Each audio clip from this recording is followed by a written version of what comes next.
Conan Doyle, L'aventure de la racine de pied du diable. Traduction toute chaude de Carole. Au fil des comptes rendus consacrés aux affaires tant curieuses qu'intéressantes que j'ai eu l'occasion de réaliser et qui sont le fruit de ma durable amitié avec M. Sherlock Holmes, j'ai eu à maintes reprises l'occasion de me heurter à son dédain pour toute forme de publicité le concernant.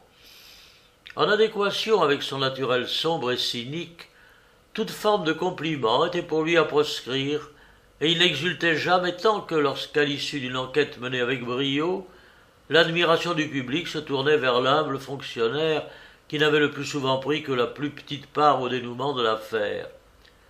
C'est sans doute cette aversion de Holmes pour la reconnaissance du public, et non la diminution du nombre ou le manque d'intérêt de ses enquêtes, qui est cause de la rareté de mes productions. Lorsque mon concours était requis dans une affaire, ce qui constituait à mes yeux un privilège, il était placé sous le signe de la plus absolue discrétion. C'est donc avec la plus grande surprise que j'accueillis le mardi passé un télégramme de mon ami.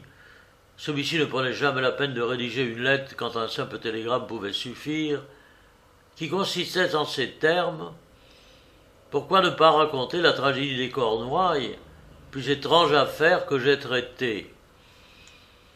Je n'ai pas la moindre idée de la façon dont cette pensée vint à l'esprit de mon ami, ni par quelle fantaisie subite il eut pris l'envie de me voir raconter cette aventure.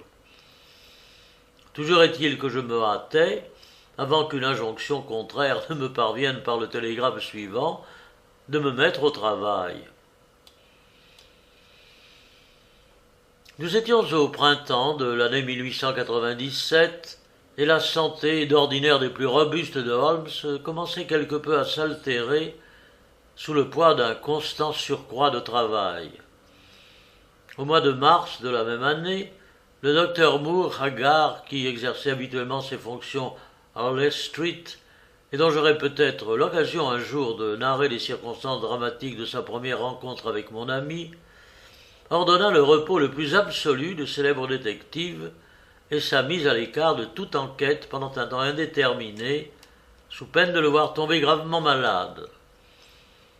Son propre état de santé ne faisant d'ordinaire pas partie des préoccupations de Holmes, ce ne fut que sous la menace de la survenue d'une incapacité professionnelle irréversible que celui-ci prit la décision de suivre les recommandations de son médecin et se résolut à un complet repos et changement d'air.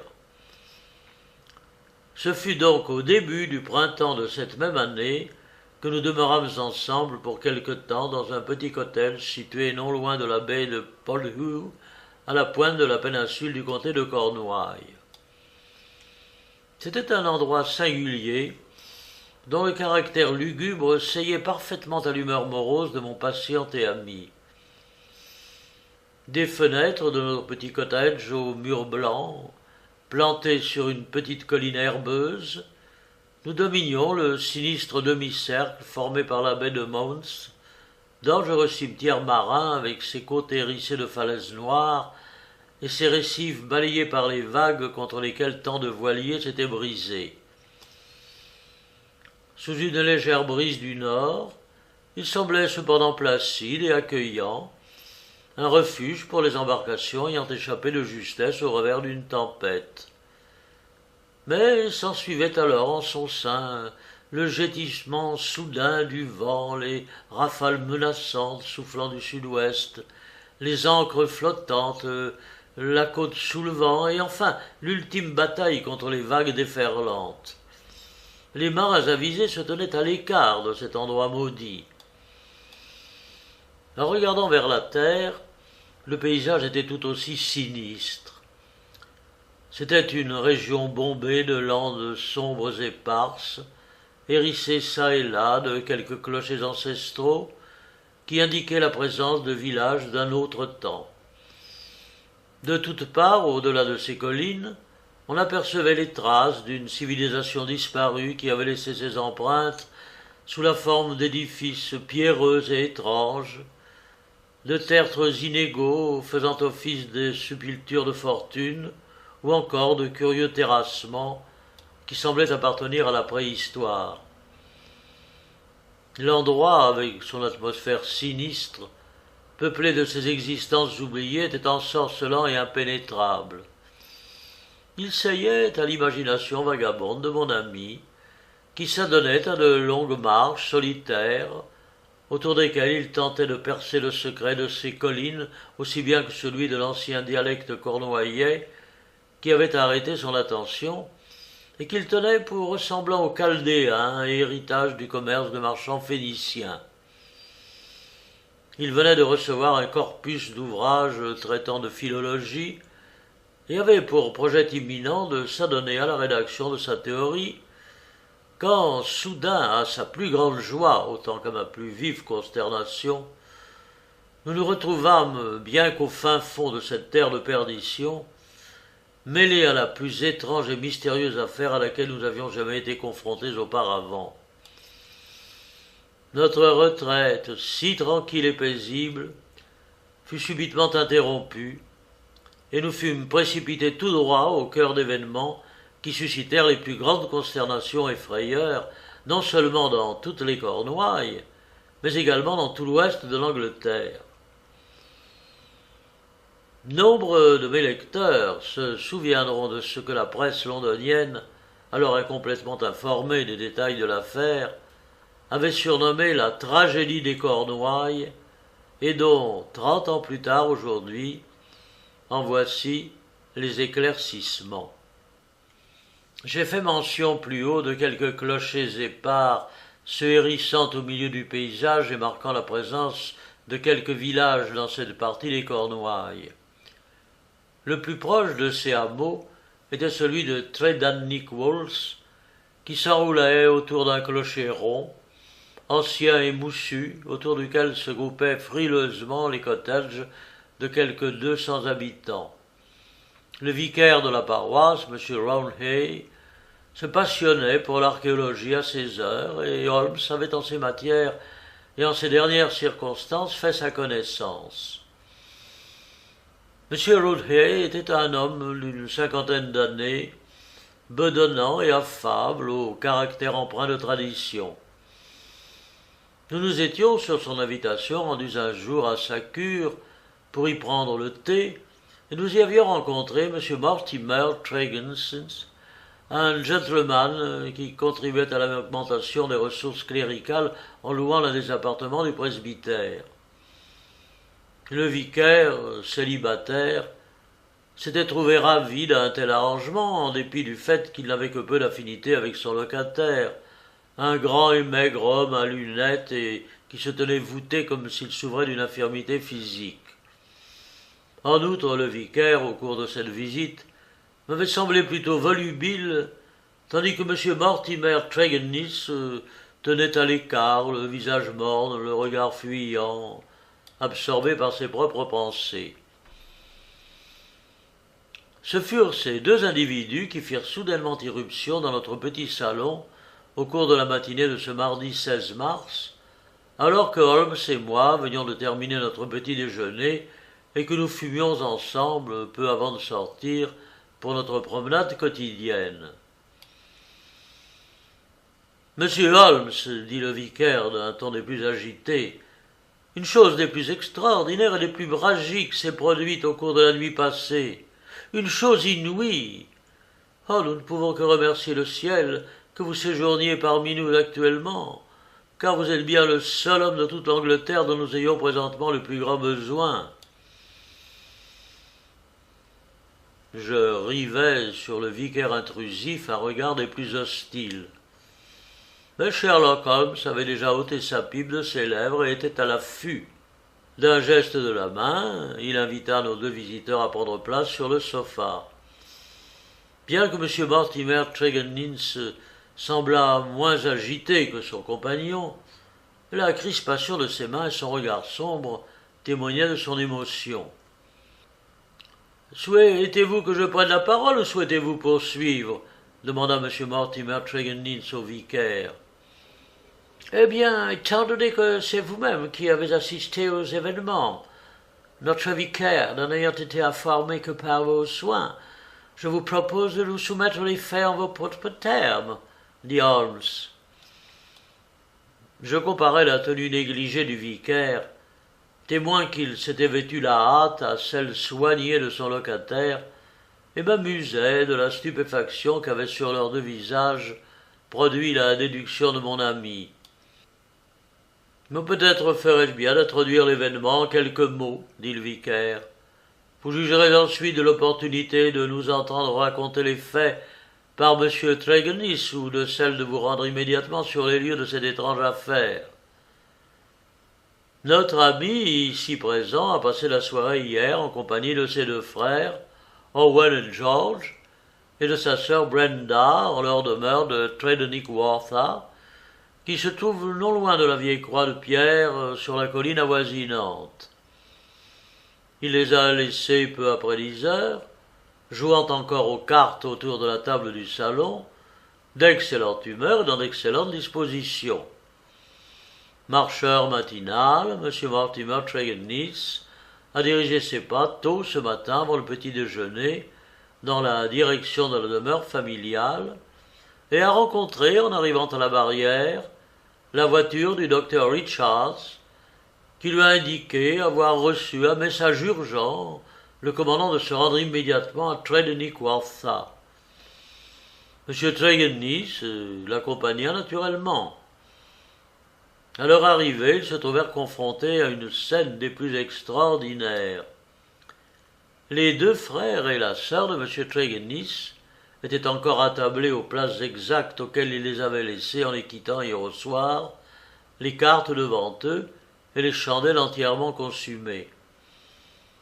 La sœur de M. Tregennis gisait morte sur sa chaise, alors que ses deux frères, encore en vie, criaient et riaient, cependant, comme des déments sur leurs chaises.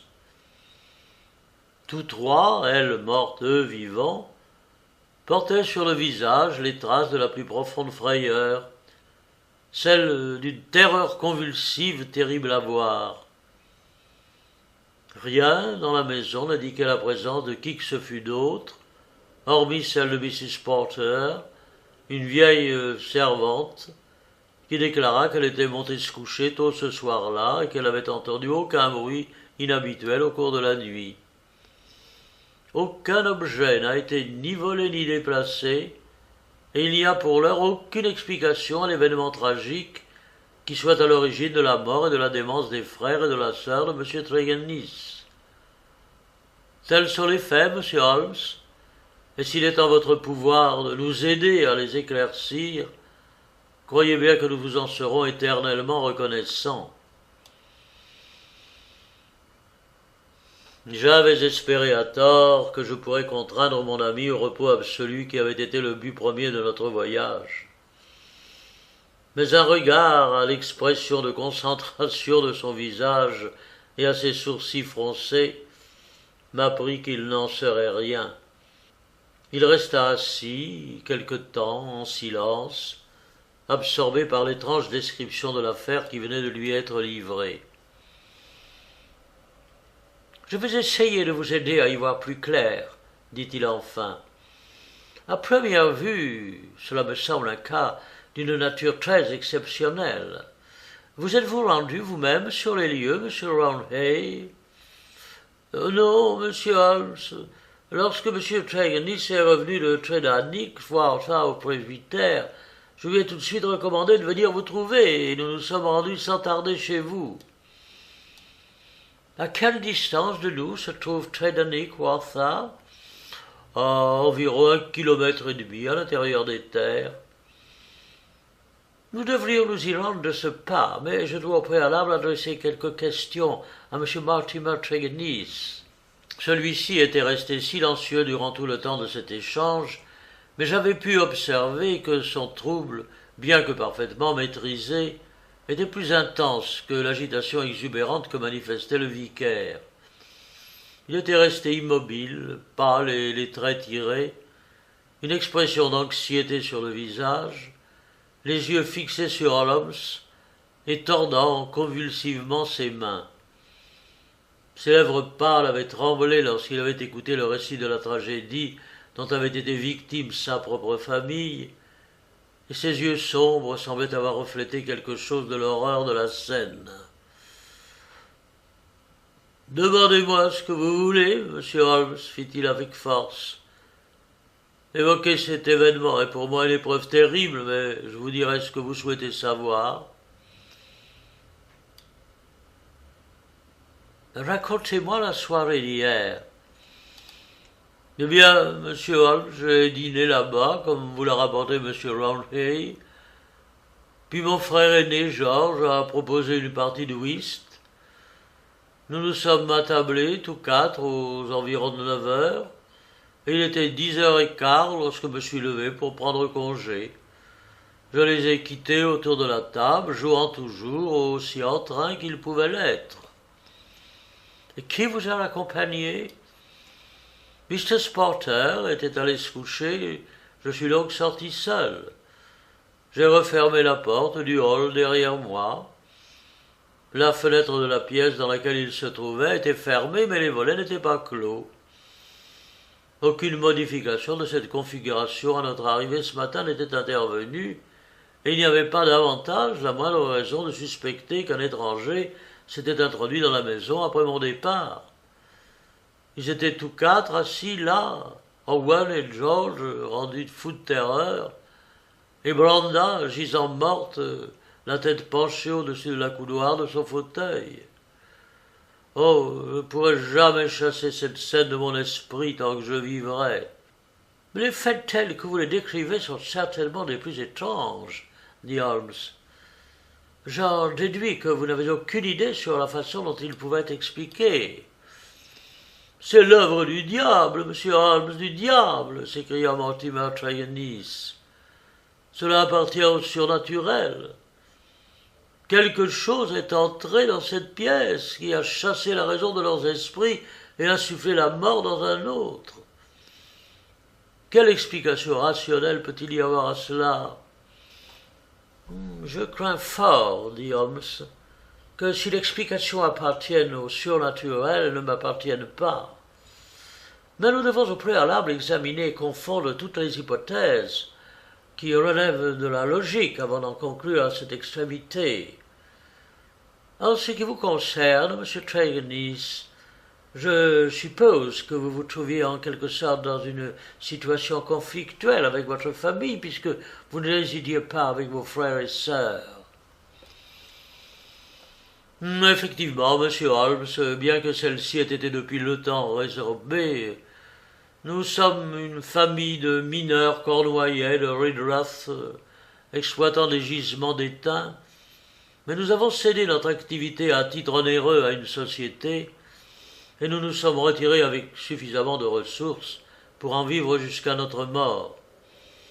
Je ne dirais pas que le partage fit l'objet de quelques jalousies et contestations entre nous, et que cela a entaché nos relations durant quelque temps, mais tout fut avec le temps oublié et pardonné, et nous étions jusqu'à hier au soir les frères et sœurs les plus liés et inséparables qui soient. Revenons à cette soirée, monsieur Trelawney. Y a-t-il moins de détails qui vous reviennent à l'esprit et qui soient susceptibles de jeter un ray de lumière sur cette tragédie? Réfléchissez bien, le détail le plus insignifiant pourrait s'avérer décisif. Non, il n'y a rien du tout, monsieur. Vos frères et sœurs se trouvaient-ils dans leur état d'esprit habituel? Tout à fait. Étaient-ils nerveux? Vous ont-ils donné l'impression d'être dans l'angoisse d'un danger imminent? Pas du tout. Vous n'avez donc rien à ajouter qui pourrait m'être d'une quelconque utilité? Mortimer Trelawney resta silencieux un instant. Une chose m'interpelle, dit-il enfin, alors que nous étions assis à table, le dos à la fenêtre pour ma part, et mon frère Georges, mon partenaire de whist, en face d'elle, je le vis soudain fixer intensément un poing par-delà mon épaule. Je me retournai et aperçus, bien que je ne distinguasse qu'avec peine, au-delà des proches buissons à travers la fenêtre fermée, une forme mouvante. Je ne puis dire si c'était celle d'un homme ou d'un animal, mais je suis certain d'avoir vu quelque chose. Mais c'est tout ce que je puis dire. Ah, vous n'avez pas cherché à identifier cette forme? Non, l'événement m'avait alors semblé sans importance. Vous avez donc quitté vos frères et sœurs sans le moindre pressentiment qu'un danger les menaçait? Oh, pas le moindre. Mais je n'ai pas bien compris de quelle façon vous aviez appris la nouvelle ce matin. Je suis matinal et j'ai coutume de faire une promenade avant le petit déjeuner. Ce matin, je l'avais à peine entamé que je rencontrai le docteur qui me dépassa en voiture. Il me dit que la veille, Mrs. Porter avait envoyé quelqu'un lui porter un message urgent. J'ai sauté à ses côtés et nous avons rejoint Tregennick-Wartha. Nous sommes entrés dans la pièce et nous sommes trouvés là face à la terrible scène. Les chandelles s'étaient consumées et le vent et le feu s'étaient vraisemblablement éteints depuis des heures. Ils étaient tous trois assis là dans la pénombre que l'aurore venait d'atténuer. Le diagnostic du docteur concernant Brenda fut qu'elle devait avoir trouvé la mort depuis environ 6 heures. Elle ne portait aucune marque de violence. Elle gisait simplement, courbée par-dessus le bras de son fauteuil, le visage empreint d'une expression de terreur. George et Owen chantaient tantôt des extraits de chansons, tantôt poussaient des cris dignes de singes. Oh, c'était horrible à voir. Je ne pus supporter ce spectacle devant lequel le docteur lui-même se tenait plus pâle qu'un mort. Il s'affaissa d'ailleurs soudain sur une chaise comme en proie à un étourdissement et nous eûmes à nous occuper de lui également. Intéressant, de plus en plus intéressant, dit Holmes en se levant et en saisissant son chapeau. Il me semble que nous ferions peut-être bien de nous rendre à Tregennick-Wartha sans attendre. Je dois dire que j'ai rarement été confronté à une affaire soumettant à première vue un problème aussi singulier. Mes premières investigations dans la matinée ne nous permirent pas de faire progresser notre enquête. Un événement survint cependant qui fit sur moi une sinistre impression. Alors que nous approchions le lieu de la tragédie par un chemin de campagne étroit et sinueux, nous entendîmes le fracas des roues d'une voiture qui s'approchait. Elle nous croisa, et je pus apercevoir, l'espace d'un instant, à travers ses vitres remontées, un visage grimaçant, des traits révulsés, 2 yeux fixes et une bouche écumante, une véritable vision d'horreur. « Oh, mes frères !» s'écria blême Mortimer Tregennis. « Il les mène à Alston !» Nous suivîmes d'un regard horrifié la carriole noire, brinque-ballant sur le chemin, puis nous reprîmes notre route vers le lieu maudit où les frères de M. Tregennis avaient rencontré leur funeste dessein. C'était une demeure imposante, davantage une villa qu'un cottage, entourée d'un grand jardin décoré déjà par ce grand air cornouaillais des premières fleurs printanières. La fenêtre du salon donnait sur ce jardin, et en croire Mortimer Tregennis, c'était de cet endroit qu'était apparue la chose qui avait subitement rendu ses frères déments et conduit sa sœur à la mort. Holmes s'avançait précautionneusement au milieu des parterres fleuris et le long de l'allée qui menait au porche, perdu dans ses pensées.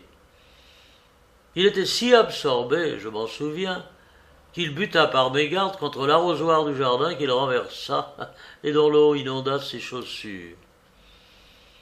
En pénétrant dans la maison, nous rencontrâmes la vieille servante cornouaillaise, Mrs. Porter, qui, aidée d'une jeune servante, veillait d'ordinaire au service des 3 membres de la famille.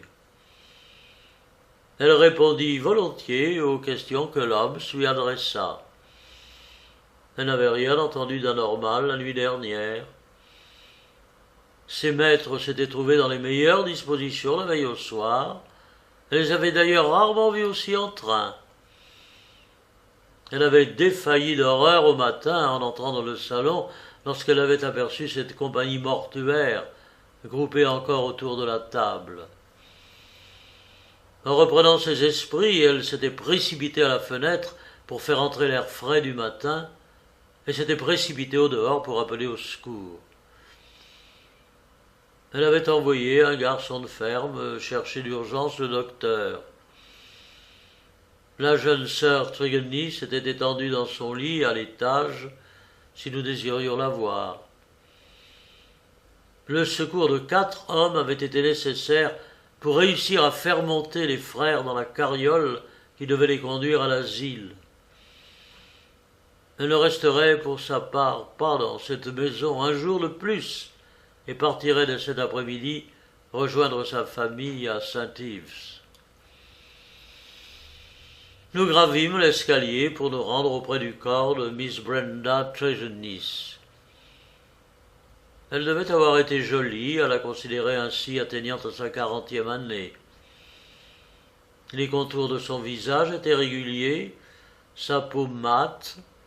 Elle était d'une grande beauté encore dans la mort, bien qu'il subsistât toujours dans son expression quelque chose de la terreur qu'elle avait éprouvée peu avant de trépasser.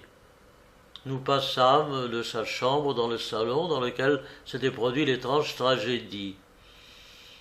Un amas de cendres gisait dans le foyer. Sur la table se trouvaient 4 bouts de chandelle brûlés et les cartes toujours posées. Les chaises avaient été repoussées en arrière contre les murs, mais rien d'autre n'avait été déplacé depuis la veille au soir. Holmes arpenta largement et soigneusement la pièce. Il prit place successivement sur chacune des chaises, les aligna, les replaça dans leur position de la veille. Il évalua la visibilité du jardin depuis chacune d'elles. Il scruta le sol, le plafond, le foyer de la cheminée. Mais pas une fois je n'aperçus cette soudaine lueur dans son regard ou son familier pincement de lèvres qui manifestait d'ordinaire qu'il avait découvert quelque chose. « Pourquoi avoir allumé du feu ?» interrogea-t-il subitement. « Y a-t-il toujours du feu dans cette pièce, les soirs de printemps ?» Mortimer Trégueny expliqua que la nuit s'était annoncée froide et humide et que le feu avait été allumé peu après son arrivée. « Que comptez-vous faire, monsieur Holmes » demanda-t-il. Mon ami sourit et posant une main sur mon bras. « Je crois, Watson, que je vais de ce pas reprendre ma détestable habitude d'empoisonnement au tabac, que vous avez à juste titre si souvent condamné, dit-il. Avec votre permission, messieurs, nous allons rejoindre notre cottage, car je ne crois pas pouvoir découvrir ici aucun autre indice susceptible de faire avancer notre enquête. J'ai besoin de méditer les faits, monsieur Trégueny, mais je n'hésiterai pas à reprendre contact avec vous et avec monsieur Rounay, si le moindre élément me venait à l'esprit. Je vous souhaite une bonne fin de matinée. » Ce ne fut qu'après notre retour à Poldhu Cottage que Holmes rompit enfin son long silence dans lequel il était resté absorbé.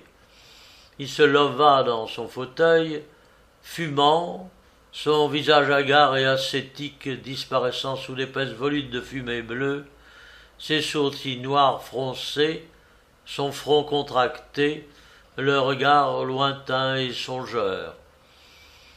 Puis il ôta subitement sa pipe de sa bouche et sauta sur ses pieds. « Ça ne colle pas, Watson, dit-il. Allons ensemble nous promener sur ces falaises, voir si nous pourrons par exemple y découvrir quelques objets préhistoriques. Je crois que nous serons davantage susceptibles de mener cette tâche à bien plutôt que de résoudre l'affaire qui nous occupe. Pour que le cerveau fonctionne, Watson, il faut lui apporter de l'énergie. Le grand air et le rayonnement du soleil nous en donneront. Votre patience fera le reste. Bien, Watson, poursuivit-il, alors que nous arpentions la côte. Reprenons tout depuis le début. Considérons avec attention le peu que nous savons, afin que lorsque de nouveaux faits se présenteront à notre connaissance, nous soyons en mesure de les replacer dans notre puzzle. Je commence par supposer qu'aucun de nous deux n'est prêt à croire à une intervention diabolique qui se serait insinuée dans les affaires humaines. Écartons donc radicalement cette première hypothèse de notre esprit. Très bien. À présent, rappelons-nous ces trois pauvres frères et sœurs qui ont été si fortement affectés par une intervention humaine, volontaire ou involontaire. Ce raisonnement est le bon. Bien. Quand la tragédie s'est-elle produite? En considérant que la version qui nous a été rapportée par M. Mortimer Tregennis est vraie, immédiatement après que celui-ci ait quitté la pièce. C'est un fait capital, Watson. La présomption que les événements se soient déroulés à peine quelques minutes après qu'il ait quitté la demeure est très forte. Ses cartes gisaient toujours sur la table. L'heure du coucher habituel était passée, et pourtant les frères et sœurs n'avaient ni repoussé leurs chaises, ni modifié en quoi que ce soit leur position autour de la table. J'affirme donc que les événements se sont produits immédiatement après le départ de Mortimer Tregennis, ou tout au moins avant que ne sonne 11 heures du soir. Nos secondes et évidentes déductions devront porter, Watson, aussi loin que nous le pourrons, sur les faits et gestes de M. Mortimer Tregennis après qu'il ait quitté la pièce. Il semble au-dessus de tout soupçon. Vous connaissez cependant mes méthodes, Watson, et nul doute que l'incident de l'arrosoir renversé ne vous aura pas semblé anodin. J'essayais par là d'obtenir une empreinte de son pied. Le sable mouillé de l'allée s'y prêtait à merveille. Par l'analogie de la nuit précédente ayant été humide, il m'a été assez aisé d'identifier le chemin qu'il avait suivi la veille au soir en quittant la demeure familiale. Il semble bien avoir repris tout droit le chemin de la cure. Ainsi, si Mortimer Tregennis disparaît de la scène de la tragédie, qui donc a épouvanté les joueurs de cartes, et comment parvenir à l'identifier? Mrs. Porter peut être rayée de la liste des suspects, elle semble parfaitement inoffensive. Y a-t-il la moindre preuve que quelqu'un soit apparu à la fenêtre du jardin et ait produit un effet si terrifiant pour faire sombrer dans la folie les frères et la sœur de M. Mortimer Tregennis? La seule hypothèse abondant dans ce sens a été évoquée par M. Mortimer Tregennis lui-même, qui déclare que l'attention de son frère aurait été attirée au cours de la partie de cartes par un mouvement dans le jardin. Cette déclaration est remarquable dans le sens où la nuit était pluvieuse, nuageuse et sombre. Quiconque aurait eu l'intention d'effrayer les convives ne l'aurait pas tenté de la fenêtre du jardin, contre laquelle il aurait dû coller son visage dans l'espoir d'être vu. Il y a un parterre de quelques mètres de large devant cette même fenêtre, mais je n'y ai relevé aucune trace de pas. Il est dans ces conditions difficile d'envisager qu'un étranger se tenant à l'extérieur ait pu produire semblable impression de terreur sur les joueurs, ou en ait même eu l'intention en procédant par ce biais. Vous percevez bien la difficulté de l'affaire, Watson. Elle n'est que trop manifeste, assurai-je avec conviction. Et pourtant, avec quelques outils supplémentaires, nous pourrions aisément prouver que cette affaire est loin d'être inextricable. Je parie que dans votre lot d'archives, Watson, Vous pourriez recenser quelques cas tout aussi obscurs et qui pourtant ont été résolus. Mettons pour l'heure cette enquête en attente, en attendant que de nouveaux éléments nous parviennent, et employons le reste de cette matinée à traquer les faits et gestes de l'homme du néolithique.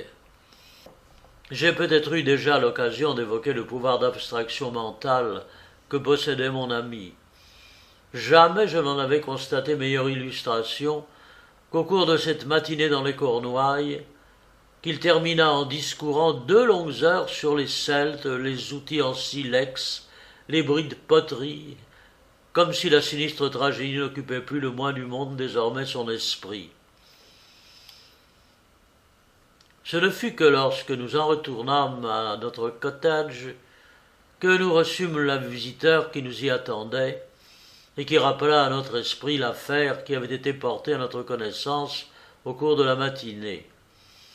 Nul besoin ne fut pour notre visiteur de décliner son identité.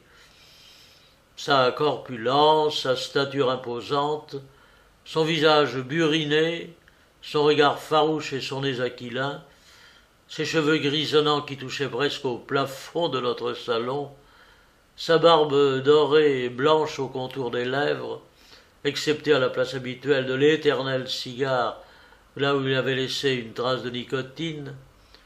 Tout cela était aussi connu à Londres qu'en Afrique, et nous reconnûmes notre visiteur comme le docteur Léo Stendhal, célèbre chasseur de lions et explorateur. Nous avions souvent entendu et fait évoquer sa présence dans la région. Nous avions eu l'occasion d'apercevoir par 2 ou 3 fois sa haute silhouette se découpant sur la lande.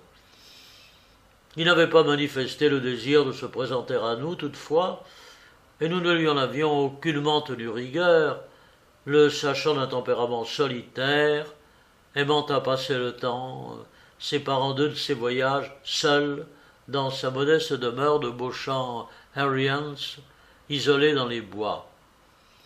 Là, au milieu de ses livres et de ses cartes d'explorateur, il menait une existence solitaire et retirée, ne prêtant attention qu'à ses sommaires besoins et se préoccupant peu de ses voisins. Ce fut donc avec la plus grande surprise que je l'entendis demander à Holmes, d'un ton avide, s'il avait fait quelque progrès dans la réalisation de notre enquête. « La police du comté est complètement désemparée, dit-il. Mais peut-être votre grande expérience vous permettra-t-elle de parvenir promptement à une conclusion. Ma seule justification auprès de vous pour être tenu au courant des avancées de l'affaire est d'en être venu, au fil de mes séjours dans la région, à me rapprocher de la famille Tregennis. En réalité, par le côté cornouaillais de ma mère, nous étions un peu cousins. Leur destin étrange m'a profondément affecté. Je dois vous dire que j'étais en route pour l'Afrique et avais même déjà atteint le port de Plymouth quand j'appris la nouvelle, et je suis revenu aussi vite que j'ai pu afin d'apporter mon aide dans cette affaire. Holmes leva les sourcils. « Avez-vous manqué votre bateau ?»« Oui, mais c'est sans importance, je prendrai le suivant. » « Ma parole, voilà bien l'illustration d'une réelle amitié. Mais je vous ai dit que nous étions de la même famille. » « En quelque sorte, oui, cousin par votre mère. Vos bagages se trouvaient-ils déjà à bord du bateau ? » ?»« Oui, une partie, mais le principal était resté à l'hôtel. »« Ah, je vois. Mais bien certainement, la nouvelle ne vous est pas parvenue à Plymouth par le biais des journaux du matin. »« Non, non, monsieur, j'ai reçu un télégramme. »« Puis-je vous demander de qui ? » Une ombre passa sur le front hâve de l'explorateur. « Vous êtes curieux, monsieur Holmes. Cela fait partie de mon métier. » Le docteur Stendhal reprit son sang-froid au prix d'un effort visible. « Je ne vois pas pourquoi je vous cacherai cela, dit-il. C'est monsieur Ronhay, le vicaire, qui me l'a adressé. »« Je vous remercie de votre franchise, dit Holmes. Je dois vous dire, en réponse à votre question originelle, que je ne suis pas encore parvenu à un dévouement dans cette affaire, mais que j'ai bon espoir d'y parvenir. Il serait cependant prématuré pour l'instant d'en dire davantage. Et peut-être consentiriez-vous tout au moins à me dire si vos soupçons s'orientent dans une direction en particulier? Non, non, je ne suis malheureusement pas en mesure de vous le dire. Alors, j'ai perdu mon temps et je n'ai nul besoin de prolonger cet entretien. Le célèbre explorateur tourna les talons et s'enfuit de notre cottage. D'humeur maussade. 5 minutes plus tard, Holmes l'imita, et je ne revis pas mon ami de la soirée. Lorsqu'il revint à la nuit tombée, son pas lent et son air éreinté m'informèrent qu'il n'avait fait aucune découverte majeure dans l'affaire qui nous préoccupait. Il consulta un télégramme qu'il attendait et le jeta dans l'âtre après en avoir pris connaissance.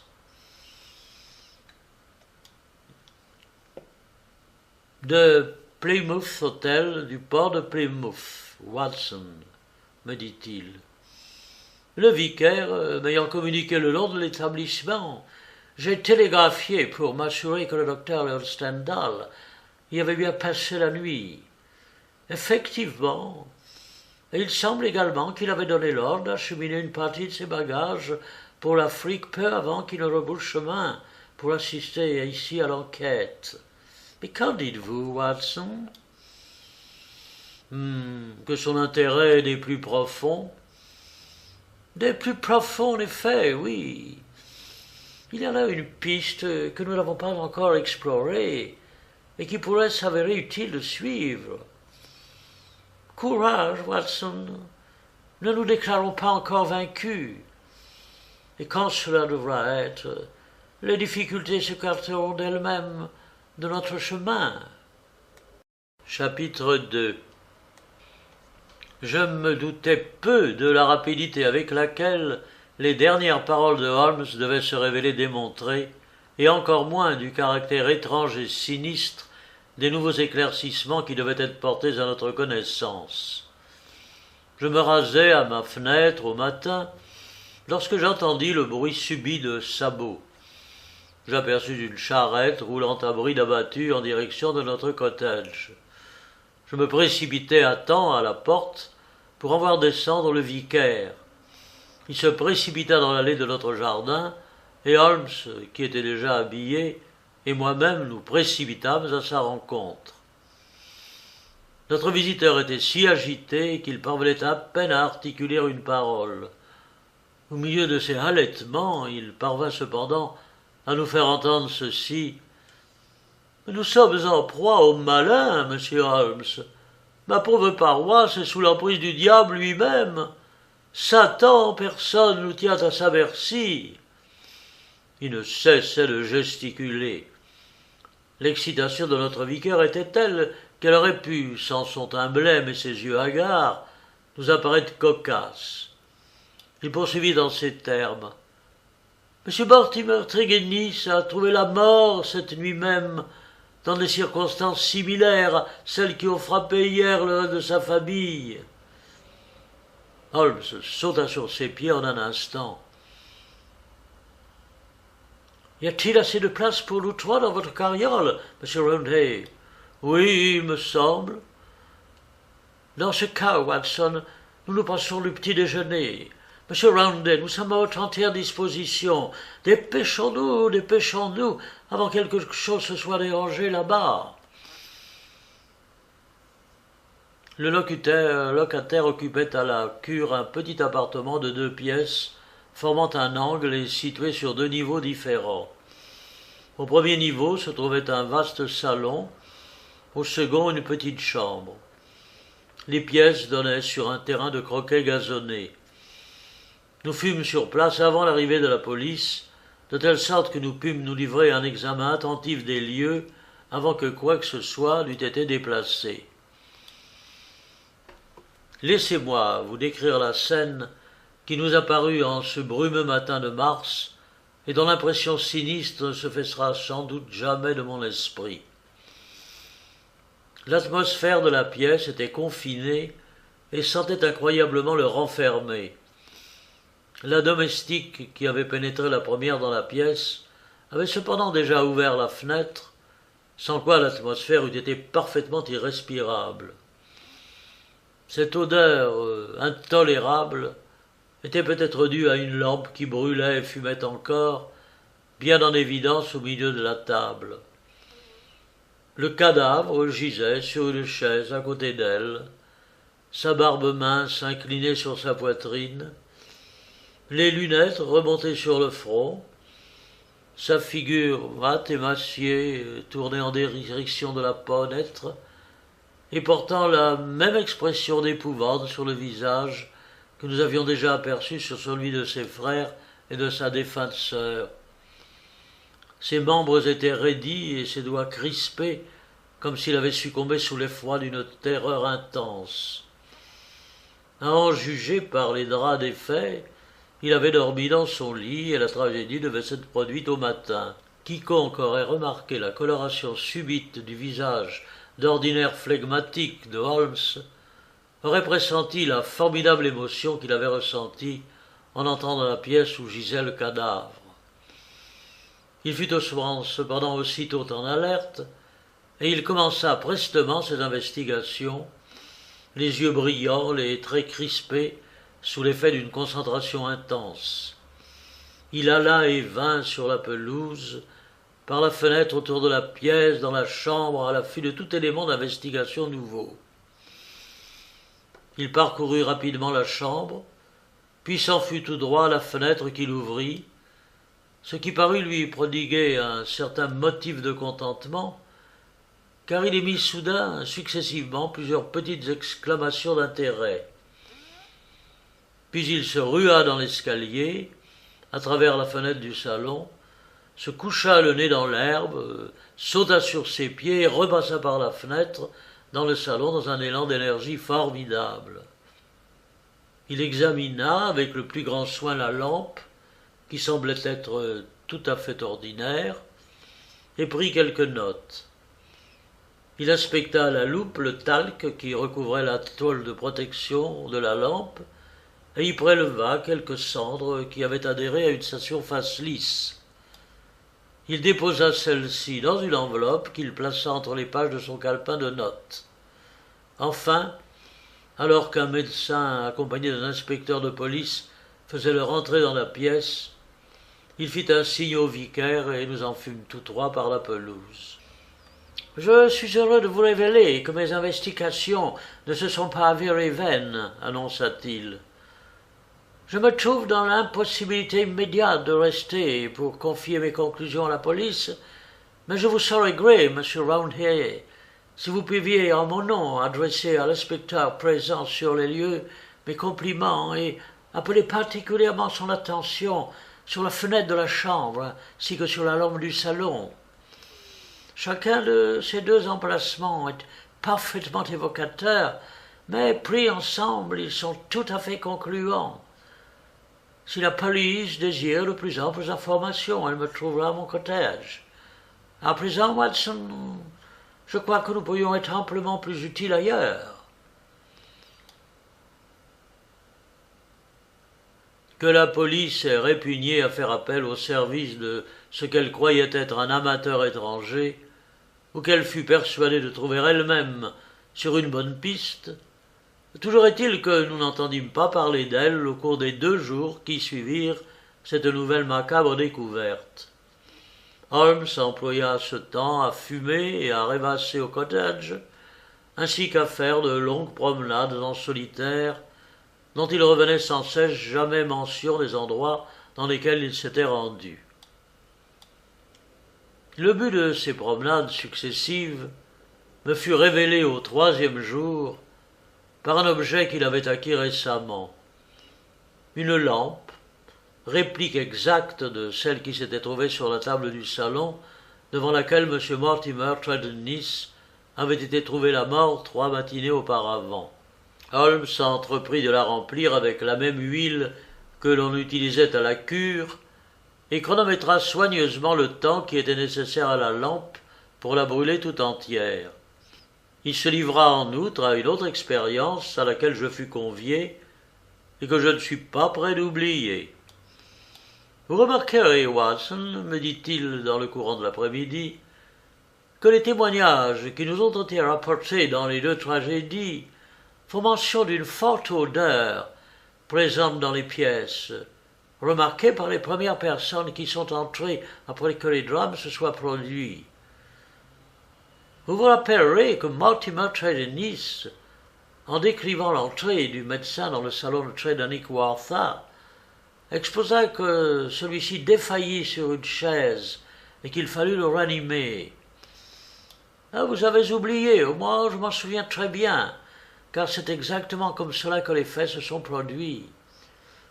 Rappelez-vous que Mrs. Porter, la domestique, nous a confié qu'elle s'était également évanouie en entrant dans la pièce et qu'elle était allée ensuite ouvrir la fenêtre.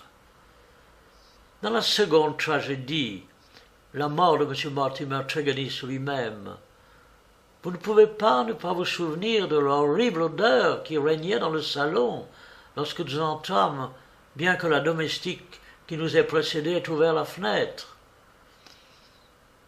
Cette servante me révéla, lorsque je l'interrogeai par la suite, qu'elle s'était trouvée mal peu de temps après avoir pénétré dans la pièce et qu'elle avait dû aller par la suite s'aliter. Vous admettrez, Watson, que la similitude de ces faits est extrêmement troublante. Nous pouvons y déceler les preuves d'une atmosphère invariablement empoisonnée. Dans chaque cas seulement, également, nous retrouvons les traces d'une combustion dans la pièce du drame. Dans le premier cas, un feu de cheminée, et dans l'autre, la présence d'une lampe. Le feu, peut-être, était-il indispensable pour réchauffer la pièce. Mais la lampe, pour sa part, si l'on en juge par la quantité d'huile qu'elle contenait et qui brûlait toujours, semble avoir été allumée après le lever du jour. Pourquoi? Sûrement parce qu'il existe des rapports certains entre ces choses, Watson. La combustion, l'atmosphère étouffante et la folie ou la mort de ces infortunés. Élémentaire, n'est-il pas? Il me semble en effet que cela soit. Admettons au moins ce raisonnement comme hypothèse de départ, de laquelle pourront partir de nouvelles investigations. Nous supposerons en conséquence que quelque chose a brûlé au cours des deux tragédies dans la pièce, et que ce quelque chose est à l'origine de cette atmosphère aux effets si hautement toxiques. Très bien. Dans le premier cas, concernant les deux frères et la sœur Trelawney, cette substance fut placée dans l'âtre. La fenêtre était fermée, mais une partie de la fumée s'échappait par la cheminée. Nous nous attendons donc à ce que les effets toxiques soient moindres que dans la seconde tragédie, où les vapeurs ne pouvaient s'échapper. Le résultat des drames qui se sont produits semble confirmer cette théorie, puisque la sœur de M. Trelawney, qui était vraisemblablement l'organisme le plus sensible, a succombé, alors que les autres n'ont sombré que dans une sorte de démence qui s'avérera temporaire ou perpétuelle. L'avenir nous le dira. Cette démence semble être le premier effet de la drogue. Et dans la seconde tragédie, les effets furent menés au terme de leur action, c'est-à-dire à la mort. Les faits semblent donc orienter nos soupçons vers l'emploi d'une substance toxique dont les effets se révèlent uniquement lors de sa combustion. Alors, ayant cette hypothèse à l'esprit, j'ai naturellement tenté de retrouver les débris ou les traces quelconques de cette substance dans la chambre de Mortimer Trelawney.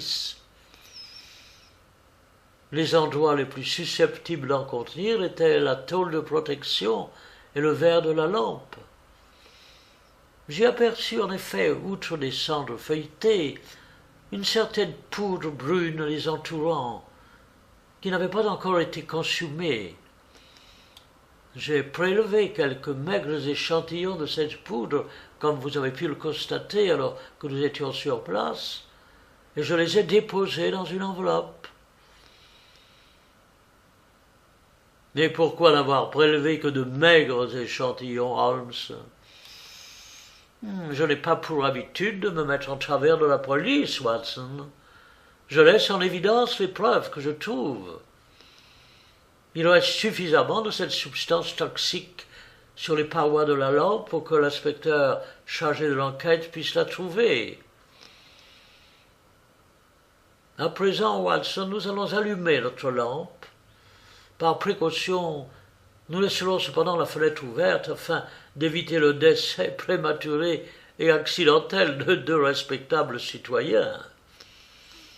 Vous prendrez place dans mon fauteuil à côté de la fenêtre, à moins que vous ne déclariez d'une constitution trop fragile et refusiez de prendre part à cette expérience.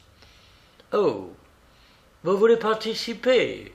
Oh, je vous reconnais bien là, Watson. Je prendrai place sur cette chaise que je placerai en face de vous, et nous serons ainsi l'un en face de l'autre à égale distance des vapeurs de la poudre brune. Nous laissons également la porte entr'ouverte. Nous sommes à présent chacun en position d'examiner les effets produits par cette drogue l'un sur l'autre. Oh, nous n'hésiterons pas à interrompre immédiatement l'expérience en cas de la survenue du moindre symptôme alarmant. Est-ce bien clair? Bien, alors je prends donc la poudre brune, le peu que j'en possède, et je la dépose délicatement autour de la flamme de la lampe. Voilà qui est fait. Asseyons-nous, Watson, et attendons. Les effets de la substance ne furent pas longs à se manifester. J'avais à peine pris place dans mon fauteuil que je sentis une odeur forte, musquée, subtile et nauséabonde. Dès les premières bouffées, je sentis ma raison m'échapper. Je me vis enveloppé d'un épais nuage noir, et mon esprit m'avertit que dans ce nuage, n'apparaissant pas encore, mais n'allant pas tarder à se présenter à mes sens, se tapissaient les choses les plus noires, les plus horribles, les plus effrayantes de l'univers. Des formes vagues tourbillonnèrent et émergèrent soudain du nuage noir, toutes annonciatrices d'une menace imminente se rapprochant, évocatrices de l'avènement d'une apparition diabolique qui se tenait sur le seuil de ma raison et dont l'ombre allait me submerger et allait se perdre dans mon âme. Une horreur me glaça les sangs et prit possession de mon corps tout entier. Je sentis mes cheveux se dresser sur ma tête, mes yeux s'exorbiter, ma bouche s'ouvrir démesurément, et une langue de cuir en son sein. L'agitation qui s'emparait de mon esprit était telle et si subite que celui-ci allait probablement exploser. J'essayai de hurler et perçus vaguement qu'un son rauque s'échappait de ma gorge, mais si distant, si détaché de mon être. Au même instant alors, dans une tentative désespérée, je parvins à briser le nuage qui m'environnait et aperçus en un éclair le visage de Holmes, blanc, rigide, convulsé en une expression d'horreur indescriptible, la même expression que j'avais aperçue sur le visage des morts. Oh, cette vision me redonna subitement des forces, et je recouvrai instantanément mes esprits. Je sautai de mon fauteuil, me précipitai sur Holmes que j'entourais de mes bras, et nous nous dirigeâmes ainsi péniblement vers une issue, la porte.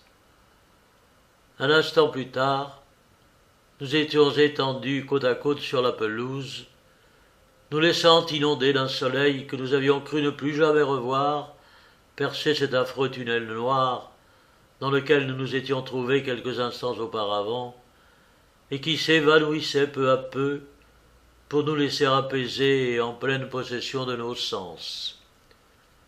Ah, nous nous assîmes sur l'herbe, épongeant nos fronts, nous examinant furtivement et avec appréhension, guettant les dernières traces de l'expression d'horreur que nous avions aperçue chacun sur le visage de l'autre.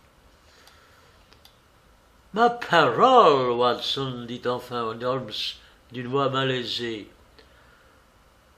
Je vous prie d'accepter à la fois mes chaleureux remerciements et plus plates excuses.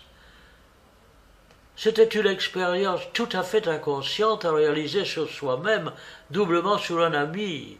Je suis réellement désolé. Vous savez, répondis-je non sans quelque émotion, car je n'avais jamais autant approché le côté humain de mon ami auparavant, que c'est toujours pour moi une grande joie et un grand honneur de vous apporter mon concours dans le cadre de vos enquêtes. Mon ami reprit aussitôt sa contenance semi-humoristique, semi-cynique ordinaire. « Il serait tout à fait superflu de nous rendre fous, Watson, dit-il. Un observateur averti déclarait d'ailleurs à juste titre que le mal avait été fait bien avant que nous ne décidions de nous embarquer délibérément dans cette expérience. Je confesse néanmoins que je n'ai jamais soupçonné que les effets de cette poudre puissent être aussi soudains et aussi puissants. » Il rentra dans le cottage et en ressortit en tenant la lampe brûlant toujours à bout de bras. Il la jeta sur un tas de ronces. « Nous devons laisser s'aérer la pièce. Je présume, Watson, que vous ne conservez plus le moindre doute sur la façon dont ces tragédies se sont déroulées. Aucun. Mais le mobile des crimes reste cependant aussi obscur qu'auparavant. Allons nous installer sous cette tonnelle et voyons si nous pouvons éclaircir notre problème. Il me semble que cette ignoble substance persiste encore dans ma gorge. Je crois que nous pouvons admettre de toute évidence que Mortimer Tregennis est le criminel responsable de la première tragédie, bien qu'il fût victime de la seconde. Nous devons nous remémorer en premier lieu cette querelle de famille que M. Mortimer Tregennis avait évoquée, suivie d'une réconciliation. Combien sérieuse a été cette querelle ou combien factice a été cette réconciliation, nous ne sommes nullement en mesure de le dire. Lorsque je revois la physionomie rusée et intelligente de M. Mortimer Tregennis, son regard dissimulé derrière ses lunettes, je songe à un homme qui ne pardonne pas facilement. Vous vous rappellerez en second lieu que la présence qu'il avait évoquée dans le jardin lors de son témoignage et qui a détourné pour un instant notre attention du mobile réel de la tragédie émanait de lui. Il avait intérêt à tenter de nous égarer. Enfin, s'il n'a pas jeté dans le feu la substance avant que de quitter la pièce, qui donc l'a fait? La tragédie est survenue immédiatement après son départ. Si quelqu'un d'autre était entré, les frères et sœurs se seraient certainement levés de table. En outre, dans cette morne région des Cornouailles, les visiteurs n'arrivent d'ordinaire pas après 10 heures du soir. Nous pouvons donc conduire à la culpabilité de M. Mortimer Tregennis dans la première tragédie. Mais alors il s'est suicidé dans la seconde? Eh bien, Watson, ce n'est pas impossible. L'homme qui a pu entraîner sa propre famille dans un si fatal destin n'est peut-être pas exempt de tout remords, susceptible de le mener à sa propre fin. Il y a cependant de solides raisons qui démentent cette hypothèse. Fort heureusement, il y a un homme en Angleterre qui sait la vérité, et j'ai déjà pris mes dispositions avec lui, afin qu'il vienne nous l'apprendre en personne dès cet après-midi. Oh, il est d'ailleurs légèrement en retard, en avance. Peut-être acceptez-vous que nous restions en dehors du cottage, docteur Léon Stendhal?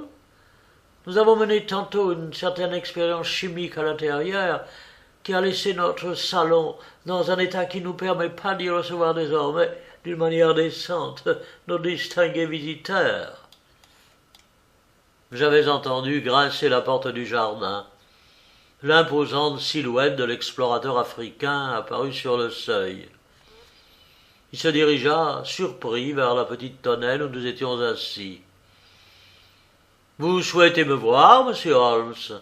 J'ai eu votre message il y a environ 1 heure et je suis venu, bien que je ne comprenne pas bien en quel honneur je devrais me montrer disposé à obéir à vos ordres. » Nous pourrions peut-être bien avoir éclairci l'affaire qui nous occupe avant que nous nous séparions, dit Holmes. En attendant, je vous suis très obligé de vous être déplacé.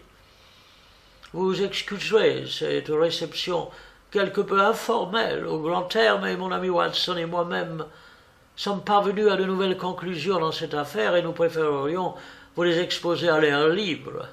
Peut-être d'ailleurs, puisque l'affaire qui vous occupe vous concerne personnellement, préférez-vous l'exposer ici sans risque qu'elle soit portée à la connaissance d'oreilles indiscrètes. L'explorateur ôta son cigare de ses lèvres et scruta fixement mon ami. « Je suis à 1000 lieues de savoir, monsieur, dit-il, de quelle affaire, me concernant personnellement, vous pourriez bien avoir à m'entretenir. » « Mais du meurtre de M. Mortimer près de Nice, dit Holmes. L'espace d'un instant, je regrettais de n'être pas armé. Le visage farouche de Stendhal tourna au rouge le plus vif. Ses yeux lancèrent des éclairs et les veines bleues entrelacées se gonflèrent sur son front alors qu'il s'avançait menaçant vers mon compagnon.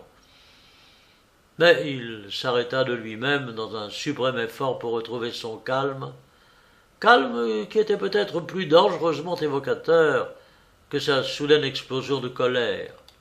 « J'ai si souvent vécu en milieu sauvage et en dehors des lois, dit-il, que je deviens parfois sauvage moi-même. Vous feriez bien, monsieur Holmes, de vous en souvenir, car je n'ai pas particulièrement envie de vous faire du mal. » Et je n'ai pas particulièrement envie, pour ma part non plus, de vous faire du mal, docteur Stendhal. Preuve en est que, sachant ce que je sais, je vous ai prié de venir et me suis abstenu de vous faire chercher par la police. Stendhal eut un hoquet de surprise. Il s'assit, docile pour la première fois peut-être de toute sa vie. Une autorité tranquille émanait de Holmes, contre laquelle il ne pouvait pas lutter. Notre visiteur balbutia durant quelques secondes, ses grandes mains s'ouvrant et se fermant nerveusement.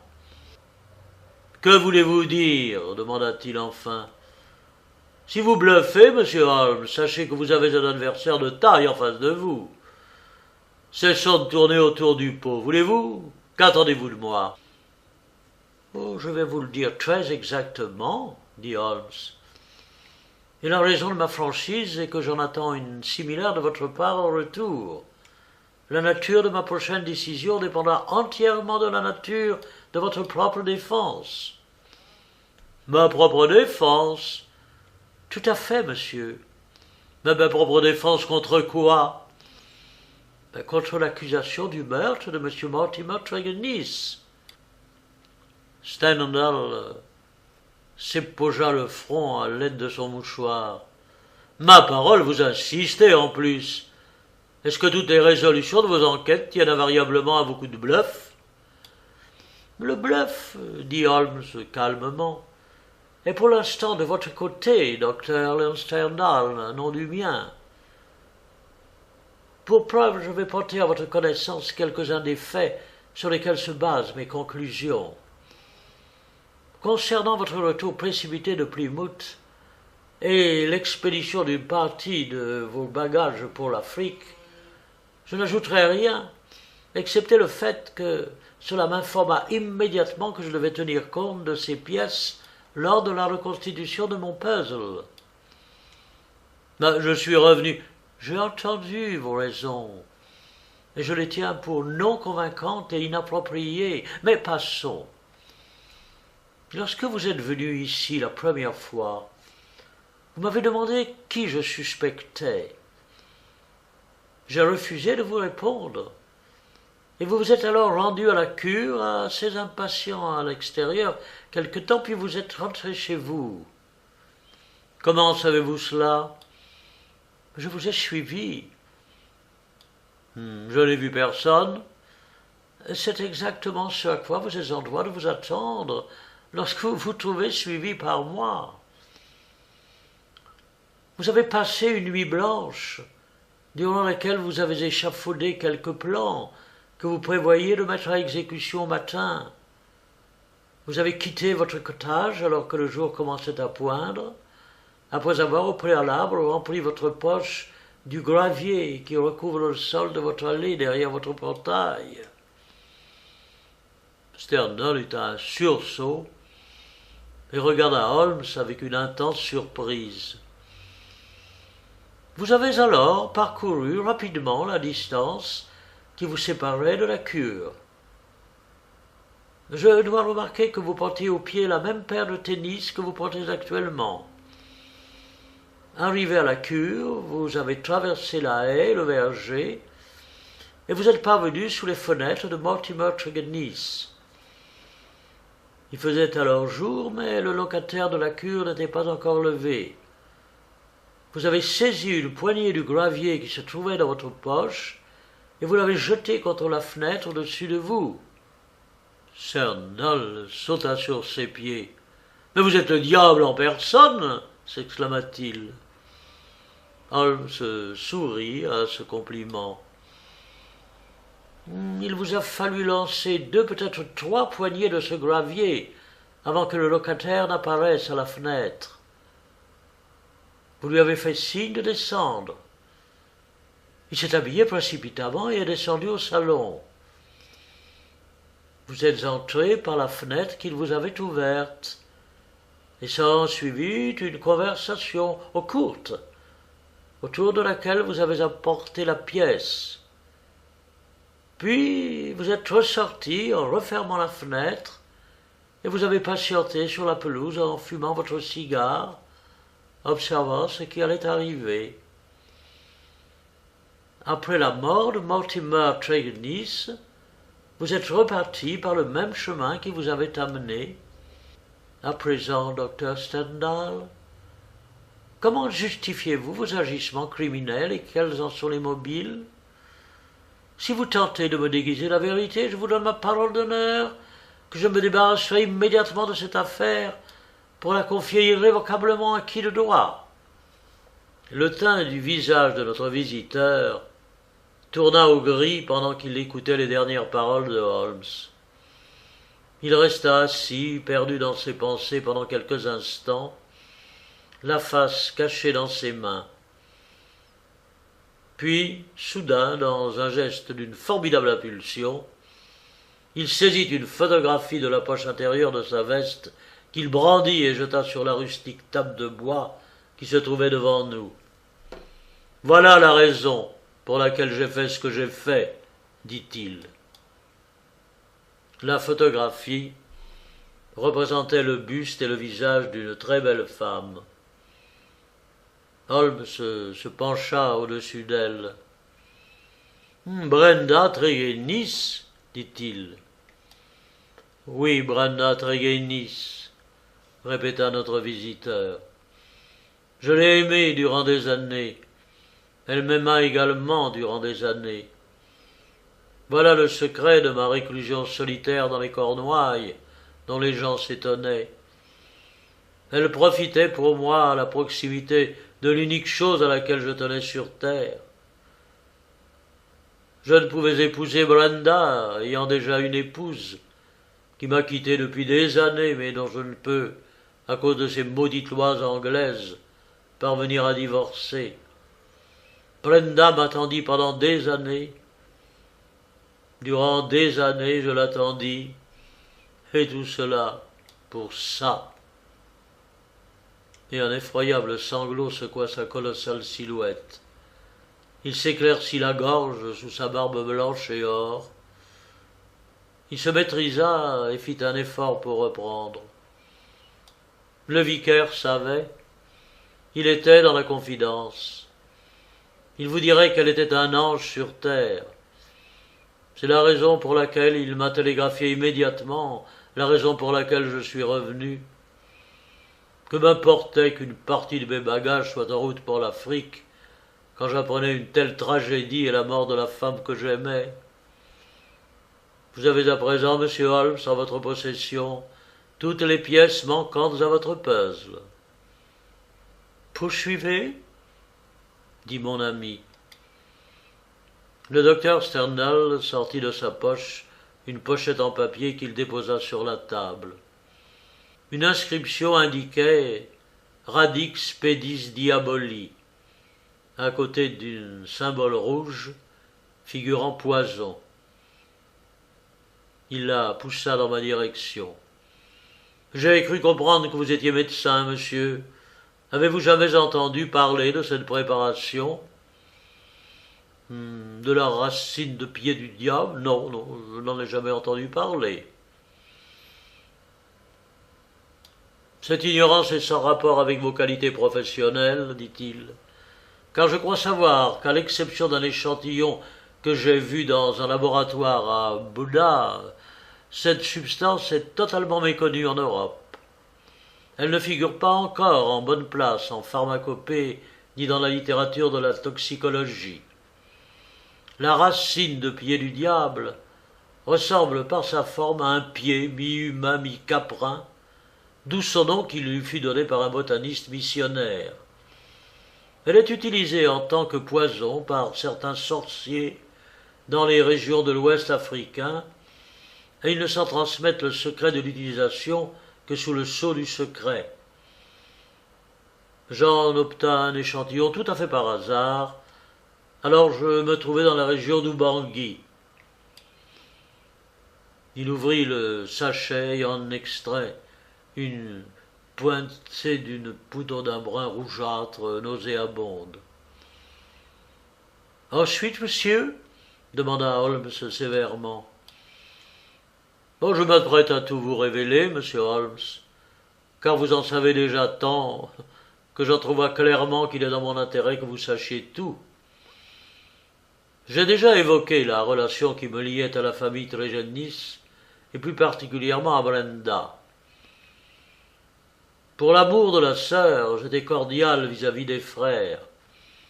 Ils se déchiraient pour une affaire d'argent qui avait éloigné Mortimer de la demeure familiale, mais la discorde était supposée sur le point de se résoudre, et je finis par rencontrer Mortimer tout comme j'avais auparavant rencontré ses deux frères. Mortimer me semblait être un homme rusé, subtil, intrigant, et une intuition me recommandait de me méfier de lui, mais nous n'eûmes cependant jamais de querelle ouverte. Un jour, il y a de cela quelques semaines, il vint me voir à mon cottage et je lui montrai quelques-unes de mes curiosités africaines. Parmi elles, je mentionnai la poudre, et je lui parlais de ses étranges propriétés, comment elle stimulait les centres nerveux pour favoriser la peur, et comment la démence et la mort pouvaient inéluctablement survenir chez l'indigène encourant cette épreuve ordonnée par le sorcier de sa tribu. Je mentionnais également l'impuissance de la science européenne à la détourner. Comment il m'en déroba, je ne saurais le dire, car je ne quittais jamais la pièce.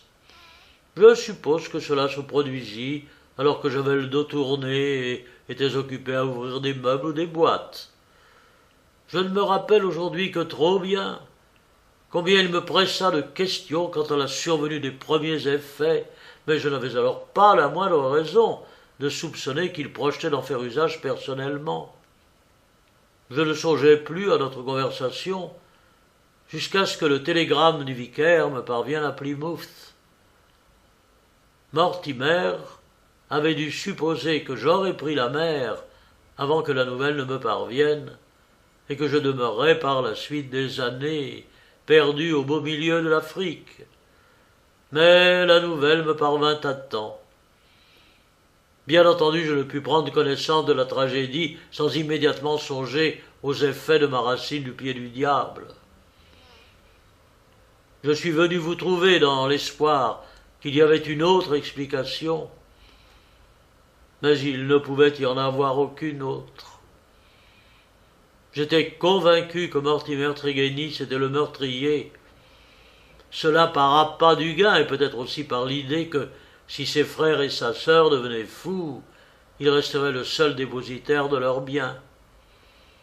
Il usa de la poudre de racine de pied du diable sur les membres de sa propre famille, rendant ses frères déments et tuant Brenda, le seul être que j'avais jamais aimé et qui m'aimât en retour. C'était là un crime grave qui méritait incontestablement d'être puni. Me remettrais-je à la justice? Quelles étaient mes preuves? Je connaissais la véracité des faits, mais comment convaincre un jury européen, rural de surcroît, des propriétés mortelles de cette racine? Il croirait à une invention. Il n'y avait qu'une chance sur deux pour qu'il me croie. Or, pour l'amour de Brenda, je ne pouvais me permettre d'échouer. Mon âme tout entière aspirait à la vengeance, je vous l'ai dit auparavant, monsieur Holmes, que j'avais passé la majeure partie de ma vie en dehors des lois, et j'ai dû en conséquence apprendre à en faire les miennes. Je pris ce parti. Je décidai que Mortimer Tregennis partagerait le dessein qu'il avait infligé à ses frères et sœurs. Et si j'échouais dans cette voie, je décidai qu'il périrait de toute façon de mes propres mains. Il n'y avait alors pas un seul homme dans toute l'Angleterre qui se souciât moins de sa propre vie que moi-même en cet instant précis. À présent, vous savez tout. Vous avez deviné le reste. J'ai, comme vous l'avez dit, après une nuit blanche, pris le chemin de la cure. J'entrevoyais les difficultés que j'aurais à m'approcher de lui. C'est pourquoi j'avais pris la précaution d'emporter du gravier que je pourrais utiliser pour le jeter contre ses fenêtres. Il descendit au salon et ouvrit la fenêtre pour me laisser entrer. Je l'ai accusé, je lui ai dit que j'étais venu pour réclamer justice. À la vue d'un revolver que j'avais emporté, le misérable s'est effondré sur une chaise. J'ai alors allumé la lampe, répandu la poudre au-dessus de la flamme, regagné la fenêtre et je me suis tenu là dehors, prêt à mettre ma menace à exécution et à me servir de mon revolver s'il tentait de quitter la pièce. À peine 5 minutes plus tard, il était mort. Mon Dieu, quelle mort, mais je n'en eus aucune pitié, car il n'éprouvait rien que mon aimé n'eût éprouvé avant lui. Voilà mon histoire, monsieur Holmes. Peut-être, si vous aimez vous-même, en auriez-vous fait autant. Quoi qu'il en soit, je suis à votre merci. Vous pouvez prendre me concernant la décision qui vous convient.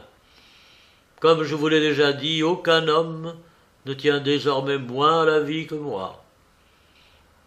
Holmes demeura assis quelques instants en silence. « Et que comptiez-vous faire ensuite ?» demanda-t-il enfin. « Oh, j'avais l'intention d'aller m'enterrer en Afrique centrale. Ma tâche là-bas n'est qu'à moitié terminée. »« Allez dans ce cas y accomplir l'autre moitié, » dit Holmes. « Je ne suis en définitive pas décidé à vous en empêcher. » Le docteur Stendhal se leva, s'inclina gravement et disparut. Holmes alluma sa pipe et me tendit sa blague à tabac. « Un peu de fumée non empoisonnée sera la bienvenue, dit-il.